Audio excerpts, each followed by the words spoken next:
The mud in this river has no bottom.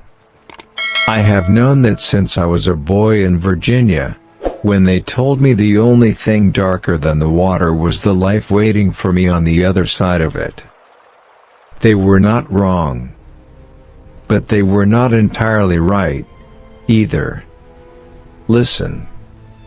There are 12 children on this boat right now.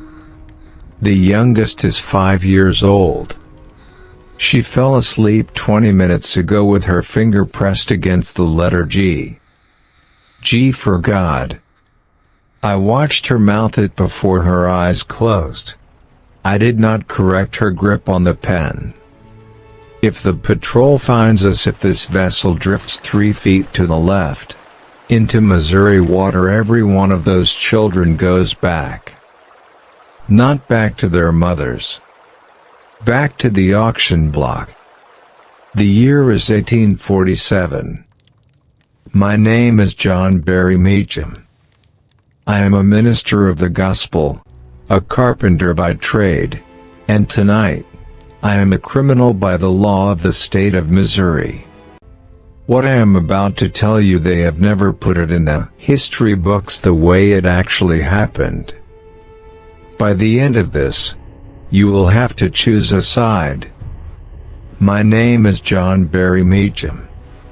And this is the story they never told you. I was born in Goochland County, Virginia, in 1789. Not born free. Born property. My father was a carpenter. He taught me to measure wood by feel the weight of it, the grain, the particular resistance of oak against a saw. What he could not teach me, because it was illegal to teach me, was how to read. I taught myself. In the dark. With scraps of paper a sympathetic Quaker left beneath a loose board in the barn. It took me 3 years to read the first chapter of John. 3 years, one candle at a time. In 1815, I walked from Virginia to St. Louis. 700 miles. I had saved enough money from carpentry work to purchase my own freedom. Then I turned around and purchased my wife's freedom. Then my children's. I know what freedom costs. I paid for it in exact change. By 1825, I was a licensed minister. John Mason Peck, a white Baptist preacher who genuinely believed, that God had no color, ordained me alongside him at First African Baptist Church. We built Sunday schools for the free and the enslaved alike. People came before dawn and stayed past dark. They came because learning to read the Bible was not just education. For them, it was the first act of their own salvation. And then came 1847. Missouri passed a law making it a criminal offense punishable by flogging, imprisonment, and exile for any person of color to receive an education. They shut us down on a Tuesday morning. The officer who locked our schoolroom door tipped his hat to me on the way out. He said, "God's law and the state's law are the same law, Reverend." I did not answer him. I picked up the Bible off the desk. I walked to the river. The Mississippi River does not belong to Missouri. That is a legal fact. That took me 2 weeks, 3 attorneys, and 1 sympathetic judge in Illinois to confirm. The river, its center channel, falls under federal jurisdiction, which means the state of Missouri's education ban could not legally be enforced on a vessel anchored in federal water. I sat with that fact for 6 days. On the 7th day, I bought a steamboat. She was old. Her planks had been patched so many times that the repairs had their own repairs. She leaked in 3 places, and her boiler had been rebuilt with parts from 2 different boats that had both caught fire. The man who sold her to me said she was structurally sound. He said it twice. The way men say things twice when they know the first time was insufficient. I named her nothing. A name gives authorities something to look for. We anchored her in the center of the river on a Sunday evening in the spring of 1847. 14 families came. They rowed out in small boats, in the dark, the kind of dark that has weight to it. The children sat cross-legged on the deck boards. I had salvaged 23 primers from the church schoolroom before they padlocked it. The first lesson was the alphabet. Not because the alphabet is simple. Because everything else begins there. A child named Moses, 7 years old, gap-toothed. The kind of stillness in him that made adults nervous raised his hand before I had finished writing the letter A. He said, "Pastor Meacham, if they catch us, what happens to us?" I held the chalk. Here is the part they left out of the history books. I did not tell him they would be fine. I did not tell him God would protect them. I looked at that child, 7 years old, already asking the right questions, and I said, "Moses, the men who made that law cannot read the book of Moses. And that is exactly why we are here." He looked at the chalk. He looked at the letter A. He picked up a pencil and copied it. That was the beginning. Not the boat, not the legal argument, not the anchoring in federal water. The beginning was a 7-year-old child who heard the honest answer and chose the pencil anyway. 43 people came to that first lesson. I counted them. Twice. Within 4 months, we had run 31 sessions. Word moved through the free black community of Street Louis the way water moves quietly, under everything. Mothers brought their children wrapped in blankets, even in summer, so they looked like sleeping bundles, not students. Fathers rowed out and rowed back in under an hour, leaving no trail in the water. I began to believe we had found a way through. If something in this story is pressing against your chest right now, if you understand what it meant to learn a letter at that kind of cost, just type amen in the comments. Let me know you are here with me tonight. By the winter of 1847, the school on the river had a rhythm. Lessons ran from 8 in the evening to midnight. Reading, then writing, then arithmetic when we had time. I had recruited 3 other teachers, 2 free black women who had been educated in Philadelphia, and a white Quaker school teacher named Eliza who came on alternate Sundays and never once flinched. We had taught 64 children to read their own names. 64. I remember writing that number in my journal and setting the pen down and not picking it up again for a long time. 64 children who could now read the Gospel of John without someone else telling them what it meant. 64 minds that no law could fully reach anymore, because what is inside a person cannot be seized at the dock. For 3 months, I slept easily. Not well, I have never slept well, but easily. With the particular quietness of someone who has found the thing they were made to do. Fake resolution Gizemtin Meacham Thng Hantan, and then they came for Elias. Elias was 9 years old. the son of a free black couple who ran a laundry on Market Street. He had learned to read faster than any child I had ever taught. By week 6, he was reading passages from Psalms aloud without hesitation, his voice carrying across the water in a way that made the other children stop and listen. Someone had seen him. Someone had reported a free black child who could recite scripture. The patrolmen did not come to the boat. They came to the laundry. They told Elias's father, a free man with documented papers, that his freedom status was under review pending an investigation into illegal educational activities. While the investigation was pending, they said, the child would be held.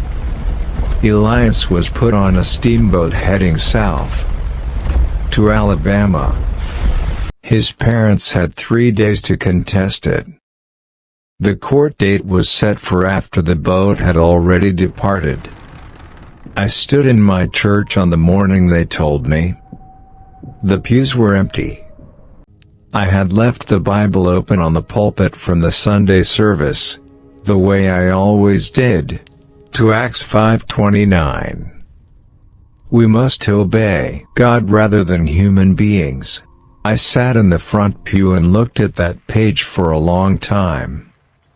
The candles had burned down to stubs. The cold came in under the door. Not grief. Something closer to the particular weight a man carries when he understands, for the first time, that his obedience to God has cost someone else's child their future. Elias never came back, and I had to decide whether to keep teaching. Everything I just told you is true.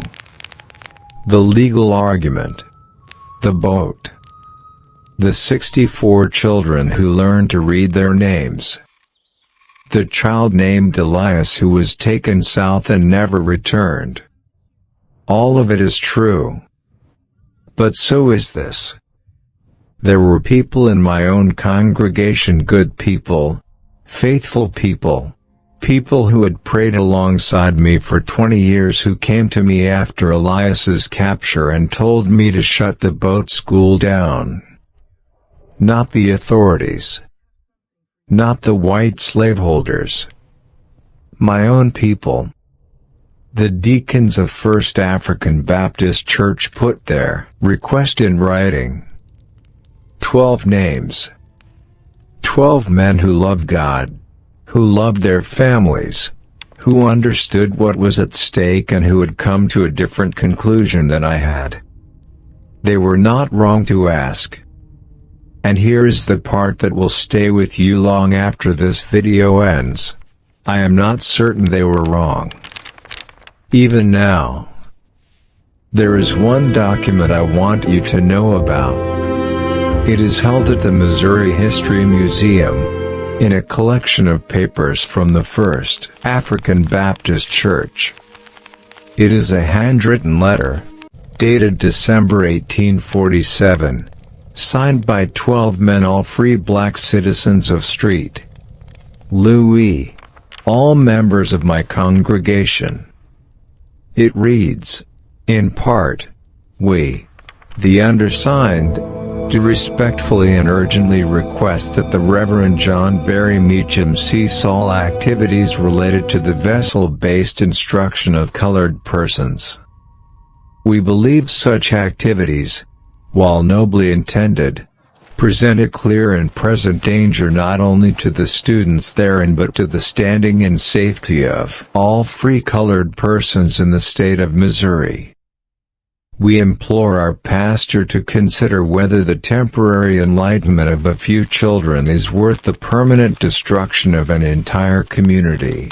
12 men. All free. All faithful. All terrified. They were not wrong to be afraid. After Elias, the patrols on the river doubled. 2 boats, armed, circling the Federal Channel every night from 10 to 2 in the morning. The state could not board us, but they could follow every family that rode out to us. They could note their names. They could revisit their freedom papers for irregularities. A woman named Clara Simmons stopped bringing her daughter after the second patrol boat appeared. She told me afterward, and her voice was steady in a way that told me the steadiness cost her something. She said, "Pastor, I believe what you are doing is right. I believe God calls us to learn His Word. But I have one daughter. I cannot offer her up as a sacrifice for a principle, no matter how righteous the principle is." I did not answer her that day.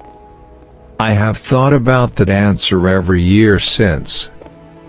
Clara Simmons understood something about faith that I was too certain to see clearly at the time. She understood that the love of a parent for a child is also a form of worship. That protecting the life God gave you is also obedience. That there is a kind of courage in retreat in choosing the living child over the righteous fight. The 12 deacons who signed that letter were not cowards. They were fathers. The particular burden of someone who must choose between their calling and the people their calling is supposed to serve. I did not understand that weight fully until I had to carry it. Do you know what I chose? I kept teaching. I want you to hear that with the full weight of what it meant. I kept teaching. And 3 more families pulled their children from the boat in January 1848. And 2 teachers stopped coming. And one of the deacons, a man who had been my friend for 15 years, stopped speaking to me at church. Not out of anger. Out of grief. There is a difference. I knew the difference by then. And then, but wait. There is something historians have not often examined in the record of this story. The state of Missouri's crackdown on free black education in 1847 was not random. It followed directly from the Dred Scott case, which was working its way through the Missouri court system at exactly the same moment. The slaveholders were afraid not of children learning to read, but of what literate black citizens would do with the Dred Scott ruling when it came down. They were right to be afraid. Because here is what the boat school actually produced. One of the children who learned to read on that vessel, a boy named James Milton Turner, grew up to become the first African American diplomat appointed by the United States government. In 1871, President Ulysses S. Grant appointed him as minister to Liberia. Before that, he opened 32 schools for black children across Missouri. 32 schools. Built by a man who learned his first letter on a leaking steamboat in the middle of the Mississippi River, in the dark, with a candle that had to be shielded from the patrol boats. But here is the question Long B demands you sit with. James Milton Turner made it. Elias did not. For every child who became a diplomat, how many were taken? How many were sold south, or beaten, or had their freedom papers revoked because a patrol officer noted their family's name in a log? We do not have those numbers. The history books record the victories. They do not record the names of the ones who paid for those victories without surviving to collect. I kept the school running for 6 more years. Until February 1854, when I collapsed at the pulpit during Sunday morning service. They told me afterward that I kept preaching for 4 minutes after the first stroke hit me. I do not remember those 4 minutes. I remember only that the church was full. Every pew. Standing room in the back. Something passed between the congregation and me that did not require words. I had done what I believed I was called to do. The question of whether the cost was justified, that is not mine to answer. That has always been yours. The historical record shows the following. John Barry Meacham operated the Floating Freedom School on the Mississippi River from 1847 until his death in February 1854.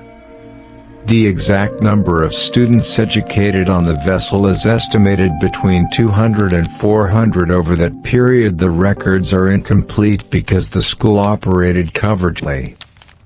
James Milton Turner, who attended the boat school as a child, went on to become the United States Minister to Liberia in 1871, appointed by President Ulysses S. Grant. He spent the following decade fighting to establish public schools for black children across Missouri. The foundation he built led to the enrollment of more than 6,000 black students in Missouri schools by 1880. Mary Meacham, John's wife, continued operating a station on the Underground Railroad from their home on the Mississippi riverbank after John's death. In 1855, she helped 9 enslaved people attempt a crossing to Illinois. The attempt failed. Mary was arrested. She was not imprisoned. Her documented legal standing protected her, but the 9 people she had been helping were returned to slavery. She tried again the following year, and the year after that. These are the facts. If you believe someone in your life needs to hear what John Barry Meacham paid for what he built, what he lost, share this video right now. That is your way of continuing what he started. Now, the question. Lunga says, the Floating Freedom School was an act of holy disobedience. The law it broke was not a law God recognized. Every child who learned to read on that boat received something that no subsequent law could take from them. James Milton Turner's 32 schools. Those are the downstream of Meacham's obedience to a higher authority. The cost was real. The result was realer. Lungby says, Elias was 9 years old. He was taken to Alabama. We do not know what happened to him. We do not know his last name. He is one of the unnamed ones who paid for a victory he never got to see. A faith that requires the sacrifice of children. Even willing sacrifice must ask itself honestly, is this God's plan? Or is this a man's conviction dressed in God's language? I cannot answer that for you. 2,000 years of Christian history have not answered it. 400 years of Black American faith have not answered it. What stayed with me in all of this? Not the boat. Not the legal argument. Not even James Milton Turner. What stayed with me was Moses, 7 years old, gap-toothed. The particular stillness of a child who has already understood that the world is serious, picking up a pencil after he had been told the honest truth about what could happen to him. He picked up the pencil. He copied the letter A. In all of my research into this story, in every document and archive and oral history, that is the moment I could not put down. A child given the full weight of the risk, and choosing, anyway. Whether that is faith or innocence or both, I will leave that with you. Everything you heard today, every date, every name, every moment comes directly from the historical record, self-taught, African American Education in Slavery and Freedom, by Heather Andrea Williams, University of North Carolina Press, 2005. Documentation held at the State Historical Society of Missouri. blackpast.org, entry, John Barry Meacham. The Smithsonian National Museum of African American History and Culture, online collection. The Black Church. The Library of Congress, Missouri Statutes 1847. The Act to Prohibit the Education of Negroes. Records of First African Baptist Church, St. Louis, on file at the Missouri History Museum. Full links to every source are in the description below. Because John Barry Meacham's story deserves more than assumptions. It deserves the truth. Now you know what I know. The Floating Freedom School ran for 6 years on a federal waterway, hidden in plain sight, while the state of Missouri searched for a law that could stop it. It could not be stopped from the outside. It only stopped when the man who built it fell at the pulpit. And even then Mary kept running. Now you know what I know. So I have 2 questions for you and I want your honest answer. If you were a parent in 1847, would you have put your child on that boat just to learn to read the Bible? And, was breaking that law an act of rebellion or an act of worship? Drop your answer below. Team A or Team B? Tell me why. Because 400 years of faith deserves more than silence.